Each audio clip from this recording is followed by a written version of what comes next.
जय श्री राम। पिताश्री, राम समुद्र पार करके लंका की तरफ आ गया था।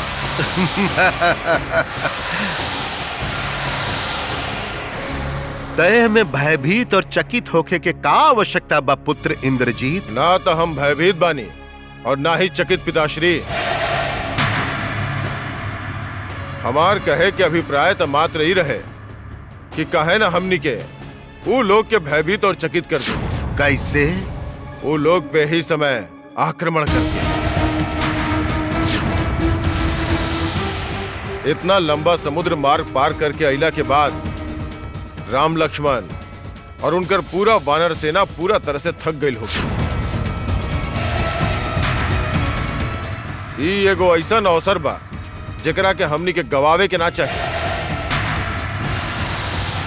हमनी के शत्रु सेना के असावधानी के पूरा लाभ उठा के उनका पे आक्रमण कर देवे के चाहिए। ये आक्रमण शत्रु सेना के आत्मविश्वास के ध्वस्त कर दी। पिताश्री, हम भ्राता इंद्रजीत के निर्णय से सहमत बानी। हम पूरा तरह से सहमत बानी। लेकिन हम सहमत नहीं की लंकेश्वर। हम इंद्रजीत के कथन से सहमत नहीं किए।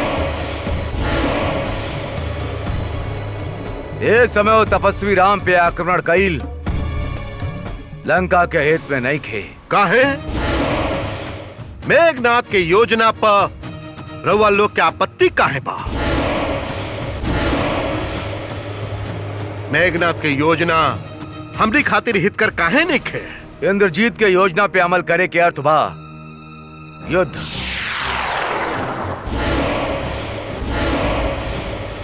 और यदि युद्ध भइल तय में लंका के भी आपन कैगो महारथी से हाथ धोवे के पड़ी।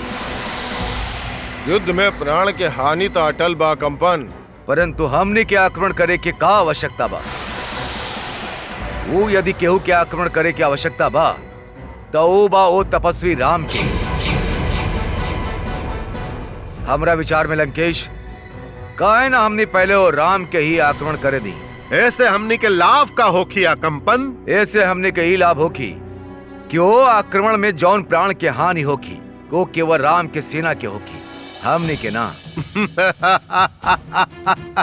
राम और ओकर सेना केवल अभी तक सागर ही पार कर पाइल बाड़े। ऊ लोग के यहाँ तक पहुंचे खातिर खंदक के लांगे के होखी। लंका के अजय तट के पार करके यहाँ तक आवे के होखी। जौन हमरा संभव ना असंभव प्रतीत होता। और अगर राम कोनो प्रकार लंका तक पहुंच भी गई तो लंका के मुंडेर पे खड़ा रक्षक ना तो कर सेना के आगे जाए दी है और ना ही पीछे। तहार बात में सार बा कंपन। यहाँ तो हानि हइये नहीं खे, केवल लाभ ही लाभ बा। इंद्रजीत, अकंपन उचित कह रहल बा। जी पिताश्री, अकंपन के बाद से हम पूर्णतः सहमत बानी। अब हमनी पहले आक्रमण ना करब बल्कि प्रतीक्षा करब कि राम की सेना पहले आक्रमण करे। और ऐसे उनकर धैर्य और संयम के परीक्षा भी होगी। जब लंका नगरी में प्रवेश करे में असफल हो जाई हैं, तब जौन समुद्र के पार करके यहां तक पहुंचल बाड़े, वह विशाल समुद्र राम के ओकर सेना सहित निगल ली।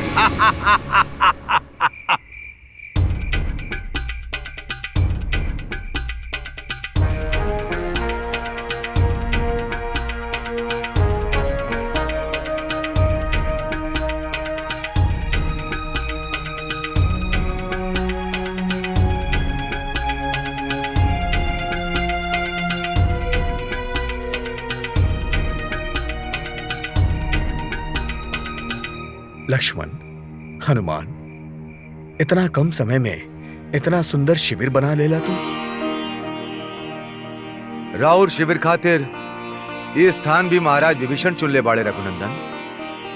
अच्छा, प्रभु, रावण जौन शिविर बा उ छावनी के बीचों बीच होखे के चाहिए, सुरक्षा के दृष्टि से भी और संपर्क खातिर भी। रउआ खातिर ये सब शिविर रउआ निकट होखी और शिविर वालन खातिर रउआ। धन्यवाद मित्र। रघुनंदन, अब रउआ विश्राम करी। महाराज सुग्रीव, सेना के सेनापति बना के रउआ हमके विश्राम करे खातिर कहा तारी। अब विश्राम कहाँ महाराज सुग्रीव? युद्ध भूमि में तो सैनिक के सूतत समय भी जागत रहे पड़ेला। सैनिक के अर्थ ही हा सूतल सूतल जागल और जागत जागत विश्राम करल। महारानी, स्वामी, क्रोध के त्याग दी, हमार बात मानी। महारानी उठी, कहीं का कहल चाहतनी? इहे कि रउआ श्री राम से अपन बैर त्याग दी। महारानी, रउआ हमरा सामने हमार शत्रु के नाम के आगे श्री लगा रहल बानी। कहीं कुलद्रोही विभीषण त नइखे सिखैले ना? रउआ सब बात के हंसी में काहे लिहिला स्वामी? बैर तो ओकरे से कइल जाला जेकरा से रउआ बल और बुद्धि से जीत ना सकी। ई बात त महारानी रउआ राम के बतावे के चाहिए। हम रउआ से हाथ जोड़ के विनती करतानी, सीता के श्री राम के पास लौटा दी। जौन संघार हमार लंका के द्वार पर दिखाई दे रहल बा, अभी भी समय बा स्वामी, ओकरा के टाल दी। महारानी मंदोदरी, जौन संघार रउआ दिखाई दे रहल बा वो अवश्य होगी, परंतु लंका के ना, राम और ओकर बानर सेना के।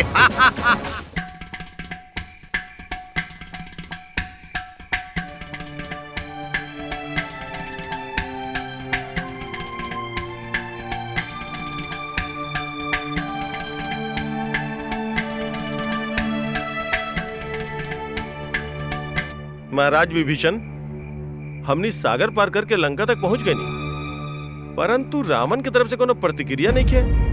ओकरा में इतना अहंकार, इतना आत्मविश्वास। आत्मविश्वास था महाराज सुग्रीव, अति आत्मविश्वास।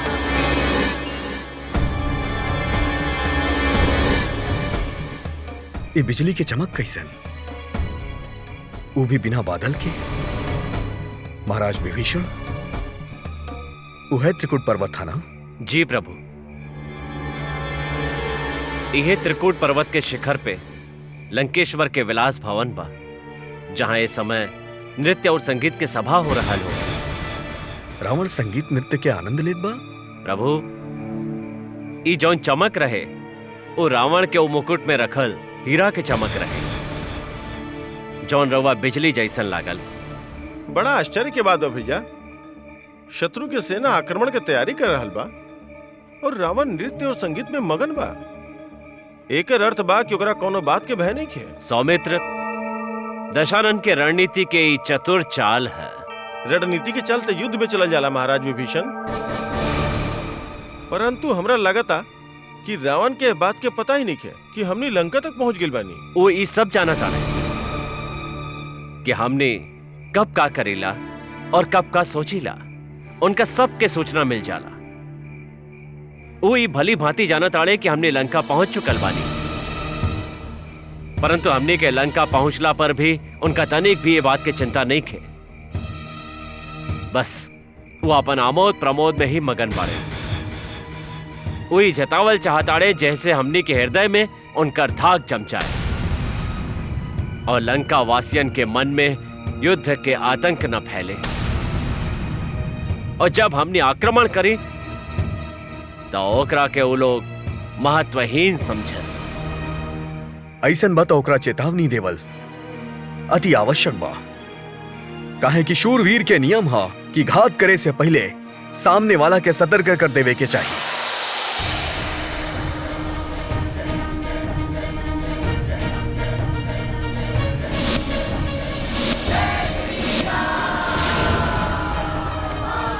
हमारी बाण रावण के सूचना दे दी कि हम लंका आ गए बानी।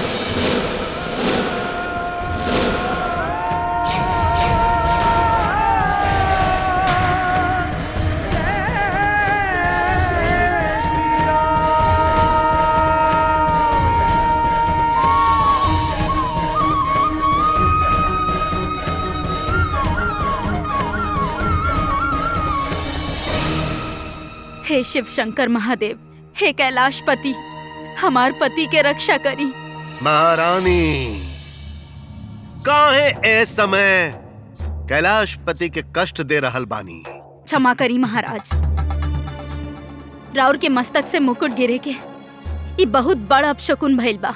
महारानी, हमार मस्तक कट के गिरल शुभ होखेला, तो मुकुट गिरल अब शगुन कैसे हो सकेला?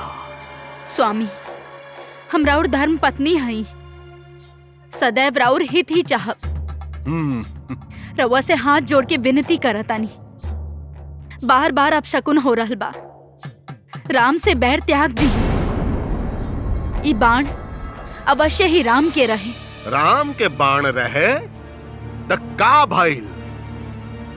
अभी हमर चंद्रहास खड़क के चमक नइखे देखले। जब वो हमार मायावी शक्ति के सामना करी तब ओकरा पता चली लंकेश के शक्ति का हो। लाई महारानी, हमार मुकुट लाई।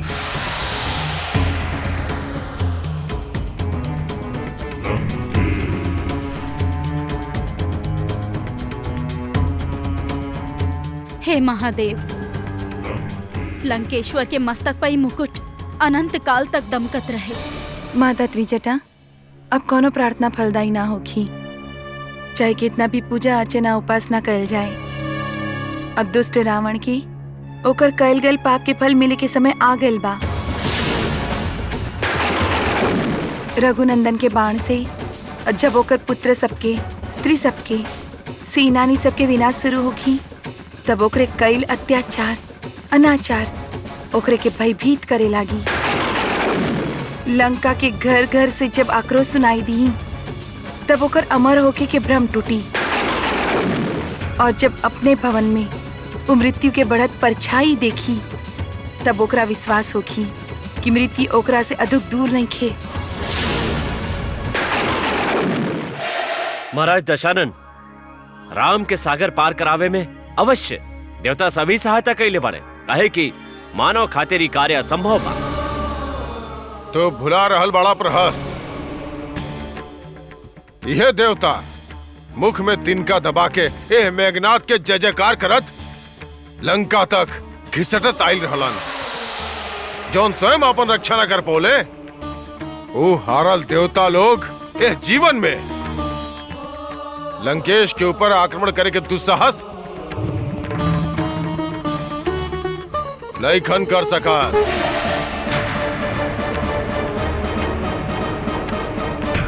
पुत्र मेघनाथ, हारल सिपाही घायल नाग के भांति भयानक हो जाला।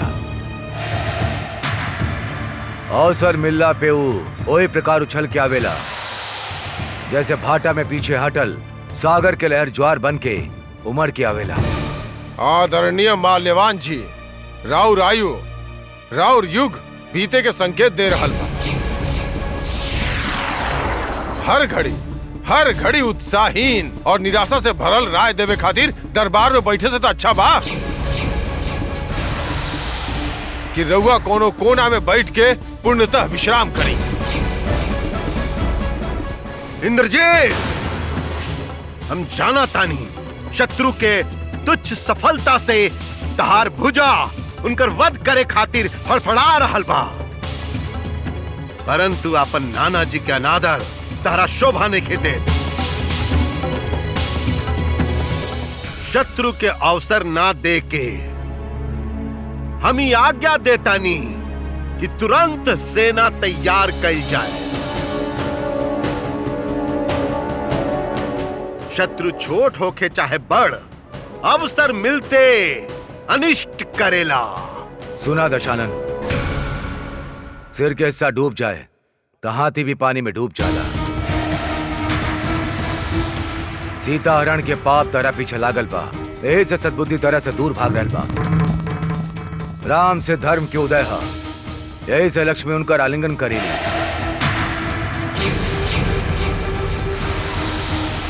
शत्रु के वध करे खातिर धर्म कर्म के अनुसरण कईल जरूरी है, किंतु तू तो पाप आचरण कैले बा। दशानन, तू इस सोचे खातिर तैयार नहीं कि सागर पे सेतु बांधे का शक्ति केवल ईश्वर के ही हो सकेला, और राम विष्णु के अवतार हमें।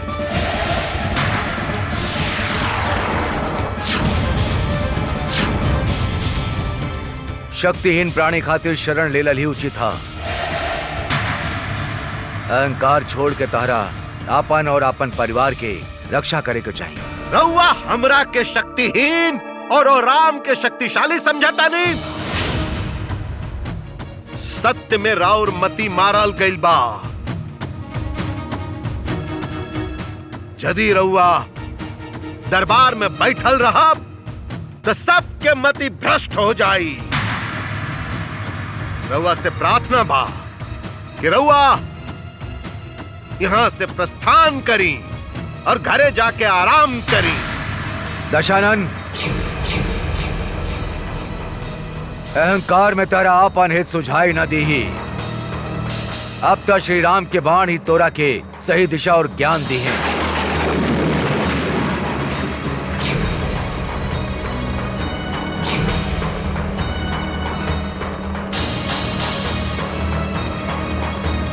जय श्री राम।